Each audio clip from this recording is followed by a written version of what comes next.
নমস্কার বন্ধুরা, আমি শর্মিষ্ঠা কিচেনে সবাইকে স্বাগত। আজকে আমি আপনাদের সঙ্গে একটা দারুণ স্বাদের রেসিপি শেয়ার করছি, কুমড়োর বড়া। চলুন দেখে নিই কীভাবে বানাই।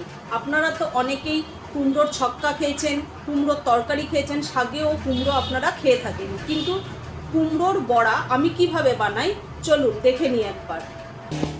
আমি কুমড়োর বড়ার জন্য এখানে দুটো বড় বড় করে কুমড়ো খোসা ছাড়িয়ে নিয়েছি, আর এখানে দুটো কাঁচা লঙ্কা নিয়েছি কুচিয়ে। এখানে একটা বড় সাইজের টমেটো বলছি কেন, এখানে এটা একটা বড় সাইজের পেঁয়াজটাকে আমি কুচি করে নিয়েছি, আর এটা আছে ধনেপাতাটা আমি কুচি করে নিয়েছি। এখানে কোনো টমেটো ব্যবহার আমি করব না। আমি একটা গ্রেটার নিয়ে নিয়েছি, এই কুমড়োগুলোকে আমি গ্রেটারের সাহায্যে গ্রেট করে নেব।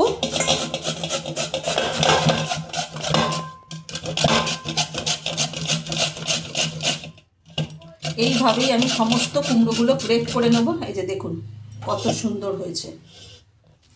আমার কুমড়োটা গ্রেট করা হয়ে গেছে, দেখুন কত সুন্দর হয়েছে। এর মধ্যে আমি এই পেঁয়াজ কুচি, ধনেপাতা কুচি আর কাঁচা লঙ্কা কুচিটা দিয়ে দেব। আমি এখানে 1 চামচ সুজি দিয়ে দেব। সুজিটা চাল গুঁড়োর কাজ করবে, বড়াটা খুব মচমচে করবে চাল গুঁড়ো দিলে বা সুজি দিলে। আমি এখানে চাল গুঁড়ো যেহেতু দিইনি, তার জন্য আমি সুজিটা দিয়ে দিয়েছি। চাল গুঁড়োর মতো এরকম মচমচ করবে। 2 চামচ ময়দা দিয়ে দেবো,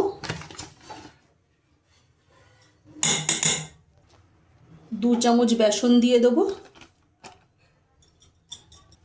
এখানে আমি কিছু উপকরণ দিয়ে দেবো। 1 চামচ গোলমরিচ গুঁড়ো দিয়ে দিলাম, 1/2 চামচ জিরে গুঁড়ো, 1/2 চামচ ধনে গুঁড়ো, পরিমাণ মতো নুন দিয়ে দিলাম। সমস্ত উপকরণগুলো আমি হাত দিয়ে মেখে নেব। এখানে আমি কোনো জল ব্যবহার করব না, আস্তে আস্তে মাখতে মাখতে এটা পুরো একসঙ্গে মিক্সড হয়ে যাবে। এখানে আর জলের দরকার হবে না। দেখুন আমার কুমড়োটা কত সুন্দরভাবে মাখা হয়ে গেছে। এটা যদি আপনারা কাউকে ভাজার পর কাউকে যদি বলে না দেন যে এটা কুমড়োর বড়া, সে কিছুতেই বুঝতে পারবে না খেয়েও যে কিসের বড়া খাচ্ছে। আর আপনারা এই বড়াটা চা, কফি, সন্ধ্যার সময় মুড়ির সাথেও আপনারা খেতে পারেন। একদম অসাধারণ, না খেলে একদম বুঝতেই পারবেন না। তাহলে আপনারা একবার অবশ্যই এটা ঝটপট বাড়িতে বানিয়ে ফেলুন, আর খেয়ে আমাকে কমেন্ট করে জানান যে কেমন লাগলো। আমি কড়াইটা বসিয়ে দিয়েছি, আমার কড়াইটা গরম হয়ে গেছে। এবার আমি কড়াইয়ের মধ্যে সাদা তেল দিয়ে দেবো, রিফাইন অয়েল। এবার আমি তেলটাকে ভালোভাবে গরম করে নেব। তেলটা গরম হয়ে গেছে, এবার আমি বড়াগুলো আমি দিয়ে দেবো।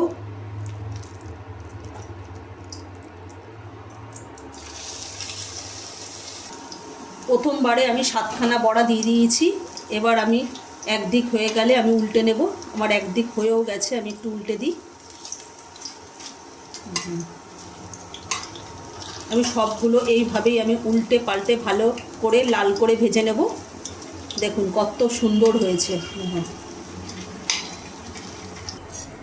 প্রথমবারের বড়াগুলো আমার ভাজা হয়ে গেছে, এবার এগুলোকে তুলে নেব। দেখুন কত সুন্দর হয়েছে। দেখুন